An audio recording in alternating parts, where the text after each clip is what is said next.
Hey, Justin, welcome. Great to see you, man. Ken, thank you so much for having me. I'm excited to dive in. Look, anybody who's a friend with Nick Bradley, I'm game. Like, let's have an amazing conversation. I'm excited to see where it goes. Cool. Nick gets high praise on our show as he should. Well, listen, I'm excited to dive in a little bit. And as I said in the intro, I mean, you've got a podcast that's on fire, the Growth Now movement, top 8 Inc. podcast. I know that, and I also know that it hasn't always been that pretty, and that maybe some of this came from some tougher things in life that led you there. So, can you maybe walk us through that a little bit? How you got to where you are now? Yeah, man. So it's so funny whenever somebody says this to me. I'm like, where do I start? Right? Like, I Yeah. think that life is ups and downs and ins and outs, and the lessons that we learn from it. Right? And I think that there's two directions people go. They either become a victim or they overcome and they say, why is this happening for me in my life? Right? And I think I'm the perfect example of that. Go back to high school. I always jokingly say that if there was a senior superlative for least likely to succeed, that would have been me. At a 1.7 GPA, my mom at that point was in the middle of a 20-year battle with opioids, and my dad was in jail. And so when you look at that, like literally, I had no shot, right? According to society, all things should have ended up just like my parents, right? They say 50% chance of being an addict if your parents an addict, 50% chance of ending up in jail if your parents in jail. If you do the math, I'm 100% screwed. Now, And when so, not to go interrupt, ahead. but when I heard your story, that one of the first things that dawned on me was some similar addiction stuff in our families. But the 1.7 GPA in high school, I don't know what mine was because I lied about it a lot. Like somehow to me, anything above a 2.5 didn't make me like a total loser, right? So I know I wasn't there. I know I was below a 2.5, but I would say I'm a 2.6 or a 2.7 because anyone that's gonna lie usually doesn't aspire to lie to a C minus, you know what I mean? The Yeah. GPA. So everybody would believe it, you know what I mean? But I actually had to I had to retake an English final after all classes were said and done because I needed that credit to make it or I wasn't going to make it. And when I heard your story, I was like, man, it just rang a bell, took me right back there. I was really lucky. So obviously a lot of this turmoil in my life all kind of happened at the same time, and I had to change high schools, and I ended up living with my aunt and uncle. And really, I didn't do poorly in school because I was dumb. I did poorly in school because I didn't want to be there. Right, I was being Right. distracted by life. And so actually, the 1.7 GPA was actually my junior year, and I had a guidance counselor. God bless her, Joyce Tricomi was her name. And because of her, I passed. Like they didn't hold me back a year. She went to the principals and said, "It's not because he's dumb. He knows what he's doing. And if you hold him back, he's not coming back." Like I wouldn't have gone back to high school because I was like, "Get me the fast pass out of here, right? Yeah. Whatever the minimum I can do, let me get out of here." And so yeah, man, I think, and obviously, if you have a similar story, it's the same thing, right? Obviously, it's not that we're dumb. It's as things are happening, especially when we're adolescents, like children or teenagers, we're going to be distracted, right? Right. And so I was just like, what do I do? And I got out of high school and I was a little lost. Obviously, wasn't going to get into a college. I did do community college for a little bit, just because that's what I thought I had to do. But I got into direct sales and I ended up doing really well in direct sales. But what it taught me the most was two things. One, obviously started to learn communication skills, sales skills, all those things. But I also found out about like the joys of creating your own schedule and becoming an entrepreneur, and really kind of got hooked on that drug, so to say, the entrepreneurial drug. What kind of direct sale was it? So it was actually Cutco knives. So Oh, yeah. very, Super very familiar with popular in the that. country, and Yeah. some big names in the space. John Rulin and Hal Elrod and those individuals. I was in the company when they were in the company. Ended up becoming a manager with them and doing well. But the greatest takeaway for me with that was I had a mentor within the organization who handed me a book called Who Moved My Cheese. Really easy read, 35, 45 minutes. You Spencer can get through Davis, I it. think, right? Yep, Yep. absolutely. Yeah. And so the book spoke to me, right? Because it's about things are going to change around you. That doesn't matter. What matters is how you react to that change. You can't control your outside circumstances. And I realized that I couldn't control my outside circumstances, and I could only control how am I going to react to them. And this began my journey into self development and trying to figure out how to be an entrepreneur. Had tried and failed 3 different times to start a business, and then actually ended up starting a podcast. And the original idea behind the podcast was, let me sit down with entrepreneurs, pick their brain, and figure out how to be a better entrepreneur. Because clearly at this point, I'm not very good at it. So let me get my own school, so to say. And then what ended up happening was 6 months before I launched the show, my mom lost her 20-year battle to opioids. And that completely changed my perspective of life in general. And I realized that I was chasing things society told me to chase, because then I could love myself. Then I could say, haha, look what I've done because of where I came from. What were those And things for you? Money? Was it titles? Like, what was it? all of it, right? Money, recognition, like people saying, hey, you're great, right? The Inc. magazine thing felt really good. Yeah. All those things, the house, the car, the girls, whatever, to kind of feed that sensation, because I realized I didn't love myself. And one thing I say all the time is that my mom did not die because she was an addict. My mom died because she didn't love herself. Mm-hmm. And what ended up happening was, after she passed away, I went on a 3-month bender where I was blackout drunk 6 nights a week, numbing the pain, running from all the things that were coming from it. And once I finally said, okay, I need to stop and I need to feel this emotion, I woke up the next day and I went, I don't love myself either. And that actually began the journey in the podcast. And honestly, why I believe the podcast ended up taking off, because it was real vulnerable conversation about, how do I love myself? How do I Mm-hmm. find hope in rock bottom moments? How do I overcome the things that life is going to throw at me? And they became really open, vulnerable conversations. And then the rest kind of came from it, right? I've been able to grow multiple businesses. I've had great success in the podcast world. And I just feel really blessed to be able to do what I do. But every single thing that I do with a purpose, and I do it with vulnerability and openness. And it's led to some great things in my life. Of course. How did you get out of the? I want to say out of the, it seems like you were in a recipe or in a life that was designed for you to also become an addict, and it seemed like you could have easily gone down that road. I mean, you were drinking every day, and I'm just curious because I had a mom that also died young, also from prescription drugs, and just a mixture of all of it, and then your body just wearing down. It's like I don't even know what the final autopsy is on her, really. You know what I mean? But you can just go Yeah. like, look, if you live a certain way for a certain period of time, whether it's called an OD or not, that's what happened, right? And I'm wondering from your standpoint as a young man going through that, dad's not around to help guide you out of it necessarily. How did you dodge it, or did you? I mean, did you have your own issues with alcohol and drugs? Look, I think we all have some sort of addiction issues as we go through life, right? As we Mm-hmm. try and find different things to numb it. And I think alcohol has always been a thing for me, at least at a younger age, where I was like, hey, let me just escape for a while, right? I Right. was never the person that needed to drink every day, other than that 3-month bender. But I found that I had to be very self-aware. And I think growing up in the household that I did, although my parents loved me unconditionally, right? My parents were very, very supportive. They were good parents, but obviously made poor personal choices. But they supported me. I became very, very self-aware at a very young age, because what mom am I getting? Mm-hmm. I needed to take care of myself at a young age, before most kids really had to worry about getting themselves up in the morning, getting to school, making sure I'm doing all those things, right? Had to start working very young. And so I got this self-awareness. And there were two things at a young age. Number one, I had no idea what I wanted to do, like most 16, 17-year-olds, but I knew what I didn't want. And Right. so I did everything in my power to avoid putting myself in those situations. Right. And so I knew I needed to stay away from drugs of any kind. So still to this day, 38 years old, I've never smoked pot. I get that it's an illegal drug. If you want to do it, it's great. I support it. Cool. You go do your thing. But it was one of those things. I'm like, I know that if I liked that too much, I would very easily slip down to, oh, Right. you know what? Let's just try this pill, or let's just try this thing. And I saw the effects and was very aware of them from a young age that my mom was going through with opioids, that I was like, I don't want to be there. And so it was more of an awareness of what I didn't want in life, that allowed me to be aware. And then beyond that, I started to surround myself with really great people, something that I'm still really firm in today, to make sure I'm surrounded by the right people, but getting mentors that were people that they were living a life that I wanted to live.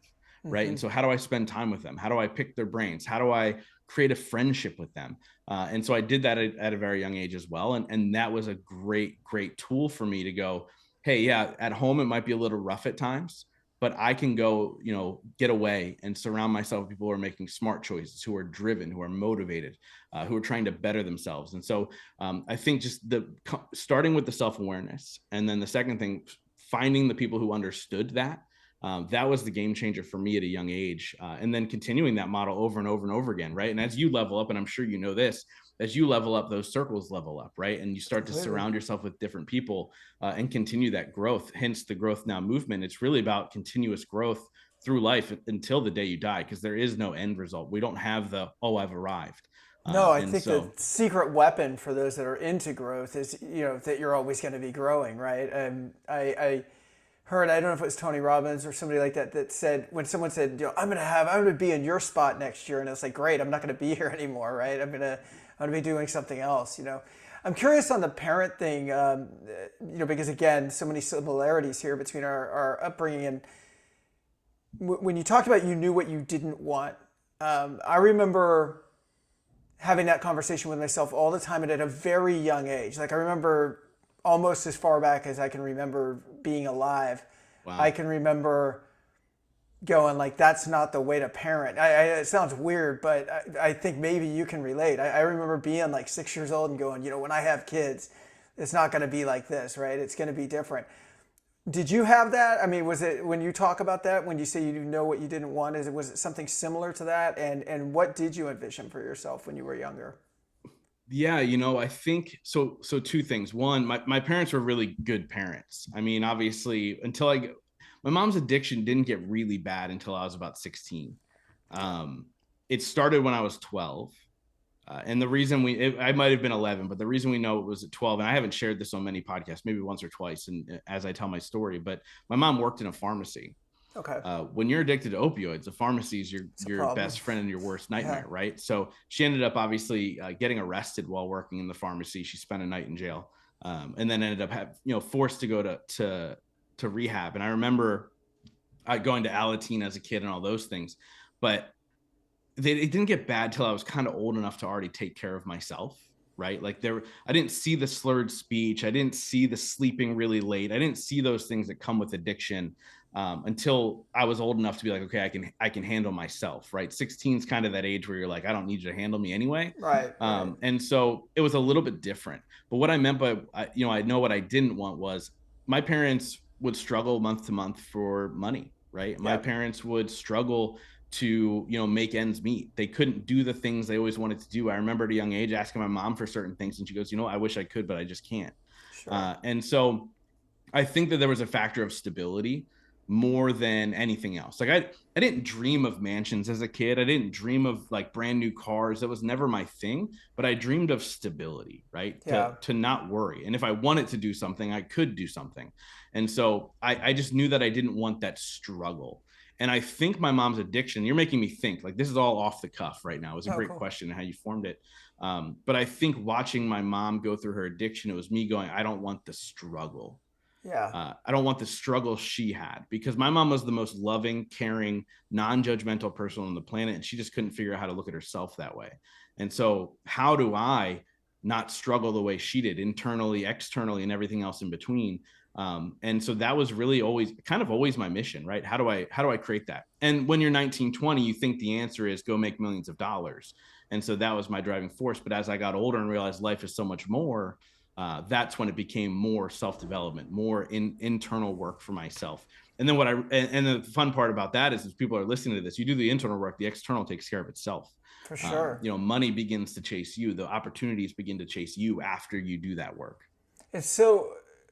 It's going to sound so hippy dippy, and I used to hate it when when I wasn't in this mindset, and people would say, "Well, money is energy and stuff," and I'd be like, "Man, but it kind of is." Like it's like anything in life. Like if someone craves love, right? Like they just need a relationship, male or female, so badly that they're on dating apps all the time and they're swiping left or right or whatever. I don't know. I haven't been on one in it forever because I'm that old. But you know, it's desperate, right? And whenever you're like reaching towards something and trying to grasp it, it generally tends to move away from you. And I think I had the same thing when I was younger. Again, similar background. And then I went, well, I'm not going to be like these guys. I'm going to make enough to, and it for me, same way. It wasn't, at the beginning at least, it wasn't mansions and Ferraris and stuff. It was, like you're saying, I think I was chasing stability. I was chasing freedom. I was chasing peace of mind or just peace in general. But then I kind of made it my God, right? I made it like, that saying, I think my happiness, my net worth was equal to my self-worth kind of thing. And Yeah. it kind of worked early on because, like you're saying, in my 20s, it made me drive harder. It made me go after things. It made me set goals. It made me hit those goals. And at a very young age, I became a millionaire. until I lost it all because I didn't have the right mindset. The rest of all of my pillars were jacked up. And when it caved down, you're left with, it's almost worse than never having hit the goal because you're like, well, if I'm hitting my goal and I'm not happy, what's it going to take? And I think that's where I Yeah. can really relate with you on, the inner work and like kind of figuring out from there what's really going to make me happy. So what was it for you? You learned this lesson, I think, younger than I did, for sure younger than I did. What was it for you once you realized it wasn't just money? I mean, money could be part of it, but it wasn't all of it. Yeah, honestly, I don't know. I probably wasn't younger than you, right? So I launched my podcast when I was 30, something like that, like 31 maybe. Um, and I started to get money, and people started to pay me good money just to sit down and pick my brain, quote unquote, right? My hourly rates were more than I could ever imagine. As a matter of fact, the company that fired me from my last job that I ever had ended up rehiring me and paid me more per minute to talk to their leadership than they used to pay me per hour, right? Nice. I had this massive shift. Podcasts started to grow. People all over the world were listening and reaching out and saying, hey, because of you, I decided not to take my life. Like crazy Wow. messages in my inbox. Inc. magazine, BuzzFeed, all these crazy places started having my face all over the place. And I woke up and I went, still miserable, still miserable. What is it? Right? Like, why? And I realized there were too many pieces in my life that were missing, right? I didn't have the right support system. I wasn't healthy. I wasn't ever in a healthy, loving relationship, right? I've dated some great girls, but it wasn't ever healthy because I didn't bring a healthy self to it. I'm happy to say I'm now getting married April 1st. And I'm in a Oh, very, nice. very healthy relationship now. Congrats. But I think when I started to get the accolades, started to get paid good money, started to do all these things and realized I was still miserable, I was like, hold on, there's more to it than just the money, than just the success or people saying, hey, look, you're doing great things. Um, and that's when I really started to dive into more of like spirituality and getting better in relationships and hiring coaches and going to therapists and trying to figure out what are these missing pieces. And it all came down to, how do I love myself when I'm not perfect? Because I was trying to chase perfection, right? Like I was Mm-hmm. trying to chase the things that I was told were perfection. And until I got there, I couldn't have been happy. And so it took a lot of work, man. And it still is to this day. It's still the daily affirmations and visualizations and meditations and the moving my body and keeping myself in check, right? Because we all have these limiting beliefs. The coolest part about my podcast is I get to talk to some of the greatest people in the world, right? People that people look up to and go, wow, they've got it all together. Well, when you become friends with them, you realize Mm-hmm. that they have limiting beliefs, they Oh, have yeah. demons, they have all those things. And so as I battle through limiting beliefs, it's a constant work in progress, right? Like, you tell yourself, oh, I'm not good enough for that. Okay, well, how do I overcome those limiting beliefs? And I have a 3-step process that I go through in order to begin to break through, but they'll always creep back up, right? You Mm-hmm. always have that voice kind of creep back up into your head. So I think that it's a constant work in order to go, I'm satisfied, I'm good, I'm happy, I'm fulfilled, I'm grateful every single day. I mean, it is constant work, especially when you're a driven individual like you and I, right? To go, I always want to strive for more. I want more, but how do I be okay with this now while going for more? And that's that constant work that I do every day. Yeah, I think it's so interesting because whether it's money or anything else that's like numerically measurable, right? So downloads, likes, whatever it is, it's still all based on the external, isn't it? Like it relies on someone else or something else to define whether we're good for that day or whether our life actually had meaning for that day, rather than us just figuring it out. So I think it's really cool, and you did find it at a younger age. Trust me, because I think it took me well into my 40s before I started turning that corner. But that's awesome. So tell me a little bit about the work that you do. How do people work with you? And tell me about like your programs and your coaching and everything that you do around the Growth Now movement. Yeah. So obviously always shifting and growing. So I do live events for entrepreneurs that are looking to make a larger impact in the world, which is a great way for people to get involved with me, whether it's one of my smaller events or bigger events. But that is more of an immersion type of thing, right? Bringing in the people that I've formed relationships with and just going all out. I do have a community for younger entrepreneurs who are really trying to figure out the mindset piece of it called Growth Now Community. Um, So we work with them there. Obviously, we do some one-on-one coaching when necessary. I try not to do a ton of that. And then I obviously also own a bunch of businesses in the podcast space. So here's the beauty about podcasting, right? It's the greatest tool for anybody to have a podcast, whether there's 10 people watching, listening, 100 people listening, a million people listening. It's the greatest tool to make an impact in the world, but to also grow your network, grow your businesses, whatever the case may be. And I realized that so many people have such a powerful message that needs to be heard. As a matter of fact, off of sheer numbers at any given time, there are 80,000 people in this world that need to hear your message specifically from you, right? And so I think that podcasting is the greatest tool in order to get that message heard. And so I've launched a couple podcast businesses to help their people's messages get heard. We do some branding, we do some production and stuff like that. And I have teams that work on all that stuff. But when you talk about where did the business start? That's where it started for me. People said, "Hey, can you help me with my podcast?" Or, "Hey, I want to do this podcast thing." And so I started helping them. I've been really successful and proud of what I've been able to grow there. And then that's evolved into the mindset stuff. A lot of my podcast clients become coaching clients on, wait, hold on. How are you so happy all the time? Even when it seems like shit's falling apart, right? And they become clients in that realm. So yeah, I mean, obviously I know that's the longest answer ever, but they can check out my events at growthnowevents.com. And if they're interested in working on the podcast side, it's podbrand.io. And they can start working with us there. But other than that, Instagram is the best place to reach out and say, "Hey man, let's connect." I'm a big fan of connecting with people and seeing where I can support them. And if I can't support them, the good thing is I've interviewed over 450 people. I know where to connect them so they can get the support they need.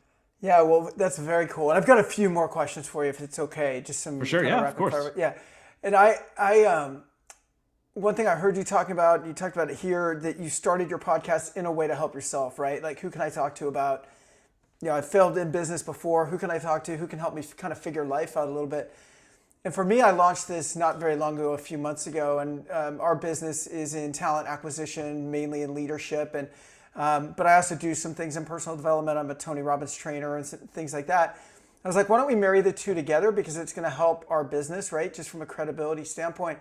What I didn't expect is it's so great every week to just sit with people like you, and I learned so much. It's almost like you're saying, like getting a coaching session one-on-one every week, which is really cool. So I wanted to talk about, I know that you have like your top 3 to 4 things that you do every single morning. Can you go through those? Because I thought that was a really cool routine of yours that I heard somewhere else. Yeah. So I'll say this. So I'll tell where it came from first. So I ask every single person on my show the same question. It's a 2-part question. The first part is, what's your definition of success? Okay. And obviously the answers are always different, right? Like everybody is striving for something different, or they say it's something different. The second part of the question was, what are 3 things you do every single day to ensure that success for yourself? Can I answer these? Can I answer these? Yeah, I would. Okay, I would love to. And actually, I'll ask you now while we're recording. I'd love to have you on my show, and we can do it over there as well. Cool. But I would love to hear yours. Definition of success. I want to say that it is being in balance in what I consider the different gardens of life. So it's not one like I can't just be solid financially. I just can't be solid in my relationships. I have to be balanced across the board. That doesn't mean that they all got to be 10s out of 10 at all times. It just means there can't really be in the wheel of life like a flat tire type mentality. If I'm really looking for one thing though, that we had kids very young, my wife and I did, and they're adults and they're having kids they have kids of their own now. So I'm a grandpa, and it's always been, once we started having kids, it's been, if there was one thing to measure my life on, it would be, did we do a great job with our kids? And they are amazing. They really are. They're like 2 of my favorite human beings on the planet. And not just being a gushy dad, like they're legit really good people. And if you met them, you'd know that. And there's a part of me, not that wants to like put my feet up and go, oh, everything's done now. But there is a big part of me now that our kids are grown and they're thriving and they're in great relationships with people that we love. That to me is a big checkbox, for us on that front. Yeah. But the overall thing, I think for me, it's that balance between, again, different areas. It's got it. And I think that's the part we were talking about earlier about the growth. And I don't want to call it a struggle, because I think if you expect something, how can you really call it a struggle? But to me, there's a daily expectation that it's like one of these balls is going to fall a little lower than the others, right? Or not be as Oh, high as the 100%. others. And whether that's my fitness, because we had to focus on some seminar we're going to do or whatever, and now I haven't worked out in 3 days and I don't feel good because I ate fast food or whatever. Now I got to pick up that ball. Or, hey, I've been doing great with fitness. In fact, I've been very focused on signing new clients lately or whatever, and so we need to do that now. And that to me is the constant growth thing. But I feel like when there's over time a consistency to keeping all, high tide lifts all boats or whatever they say, Yeah. I think when you do that over time, I mean, that to me leads to happiness and success. And it's sort of immeasurable to the outside world in a way. It's more of a feeling. Yeah, dude, and I love that you shared that. So I actually talk about what I call my 4 pillars of life, which is very similar to your gardens, right? So I talk about business or finance, wellness, spirituality, and relationships. And the way that I look at the pillars are actually the base of your life, right? And the goal is to keep balance as best you can in those 4 pillars, right? We understand that there's seasons. There's going to be seasons where I lean into my business and pour into my business, but I need to make sure that every single day or every single week or whatever you have time for, I check in with those relationships, right? Like I know my fiance's love language is physical touch. Did I get the physical touch in that she needs, to feel loved and accepted? Am I nurturing those relationships? And so how I look at it as, if you don't do those touch points, right? Say you got 10 minutes to work out of the day, make sure you do that, right? There's some wellness factor there. So I look at it like you have the 4 pillars, and then on top of that is a glass plate. And everything you hold dear to you is on top of that glass plate, whether that's your significant other, your children, your grandchildren, your pets, whatever, they're on top there. If you get too much into one of those 4 pillars, there's going to be a shift, right? And that glass plate's going to begin to tip. And if you forget to check in on those relationships or your wellness or your spirituality, that thing's going to fall and it's going to shatter. And so that's the important balance to me, is the understanding that, yes, I'm not going to be perfect in all 4, but to check in, to make sure I'm doing those things every single day, right? And a lot of that led to the 4 things that are my non-negotiables every single day. It's really to check in on those 4 pillars if I had to break it down to the basics, right? So the first thing is I take a walk every single day, whether that's 2 to 3 miles, usually, no matter how. I live in Pennsylvania, so no matter how cold it is, rain, windy, whatever, I move my body in some way, shape, or form. It's usually a walk or a lift or whatever, but try to get out into the sun with a walk. And I do that with my fiance. So that way, we keep that healthy, right? That's our morning check-ins and our meetings. The second thing is I do a daily visualization practice. It differs every day. Sometimes it's something specific. Like if I have a speaking engagement, I visualize, what's that look like? How's the crowd going to react? What's it feel like? What's it smell like? What's it sound like? All those things, a really deep dive into that visualization. Sometimes it's long-term. Where am I? I'm building a business now that I want to sell in 2 to 3 years. So what does that look like when I finally have that financial success that you've created in your life, right? Like I'm doing really well for myself, but I'm not where I want to be financially. I want to get to the point where I am financially, where I don't have to work if I don't want to, right? Not quite there yet. But what's that look like? What's my day-to-day look like? What's my life feel like, right? What's that movement like? So that's my visualization practice. Third thing is I check in with somebody that I care about every single day. So whether it's just a simple text, hey, just checking on your brother, hope you're well, blah, blah. If you need anything, let me know, I'm here for you, right? And that's a great way to build strong relationships that support you long-term. And then the fourth one is I learn something new every single day, whether that's in a conversation, reading a book, listening to a podcast, whatever, because I have to keep my mind healthy. I love the quote, what's not growing is dead.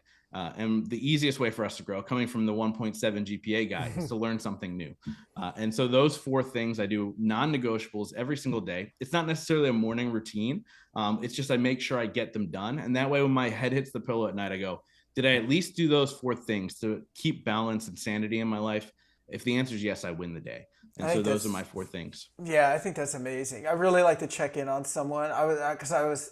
I'm pretty organized. I got my morning routine. I actually read Hal's book, and practice a lot of those things. And I tend to be structured with it and put things on my calendar and whatnot. But I love the checking in on someone. That's quick and easy, but it does more good for you than it probably even does for them, I would imagine, right? So 100%. And I can't tell you how many random texts I get throughout the week of people just checking in on me, because I started this practice probably 2.5 years ago.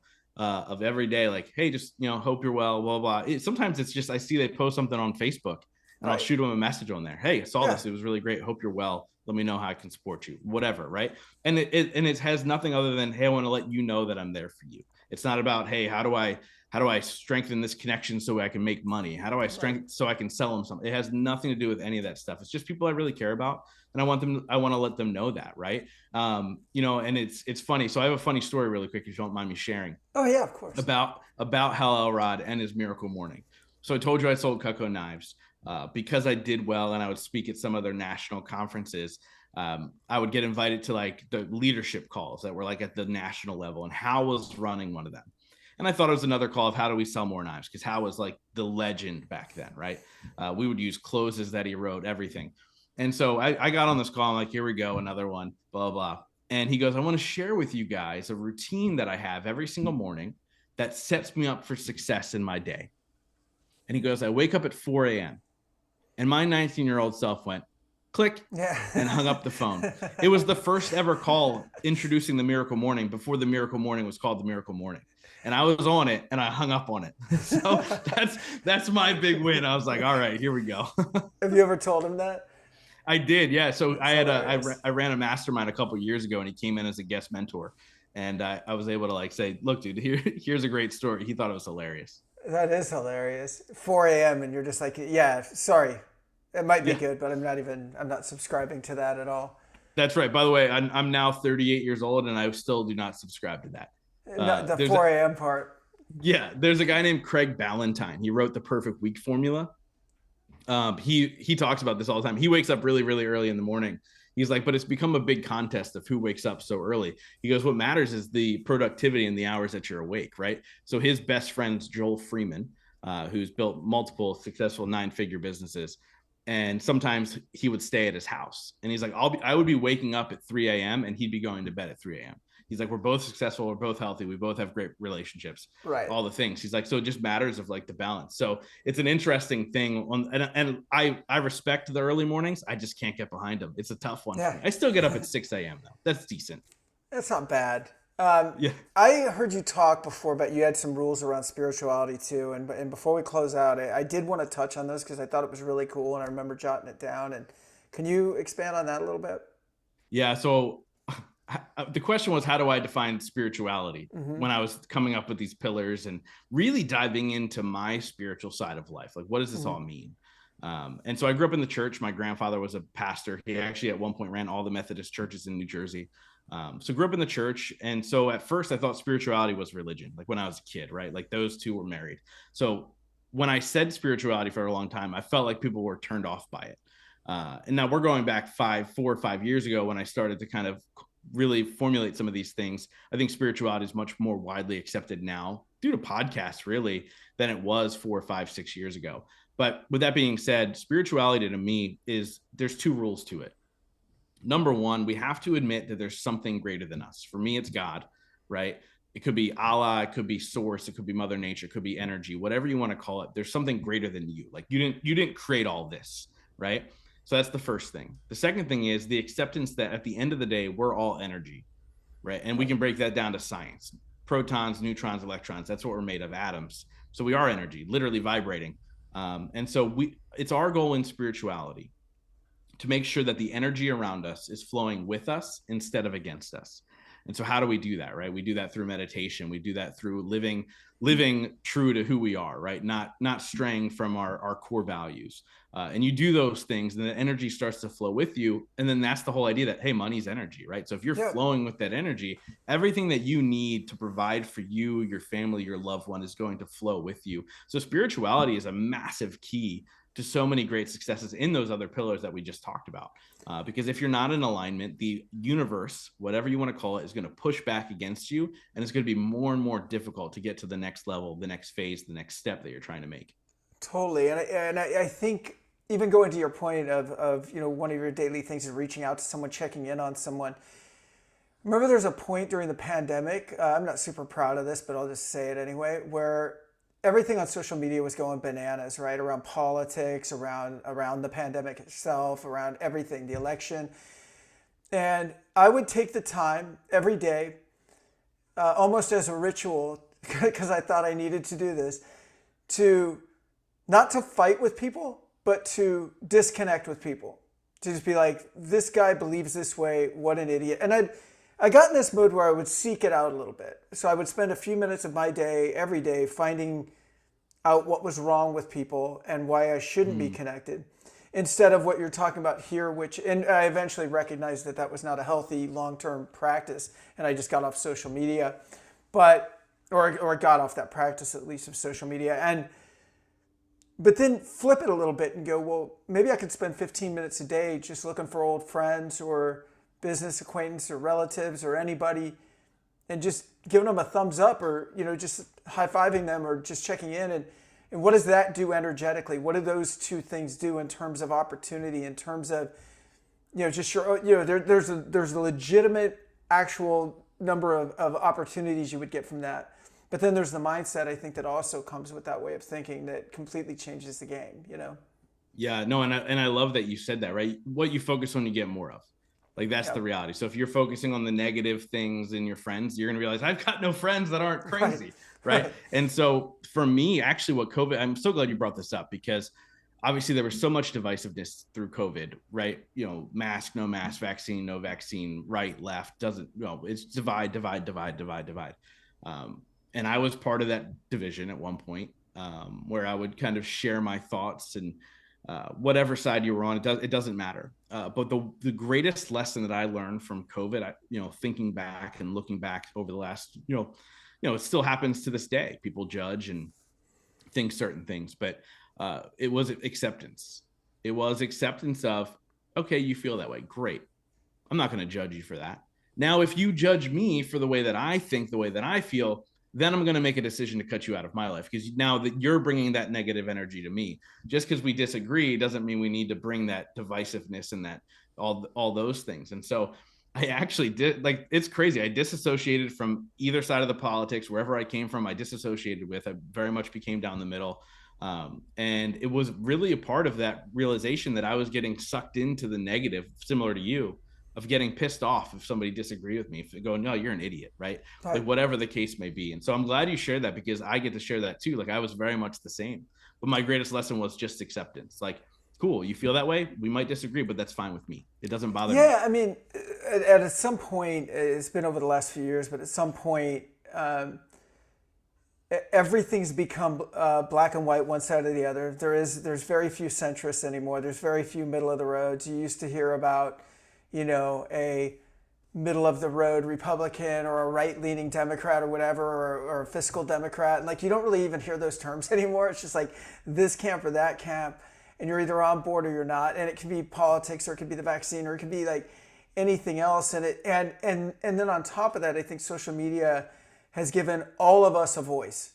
Everybody's got a voice. Everybody's got a platform if they want it. And the fact is, I'm not really qualified to speak on a lot of this stuff. What the fuck do I know about vaccines? You know what I mean? I don't know anything, really.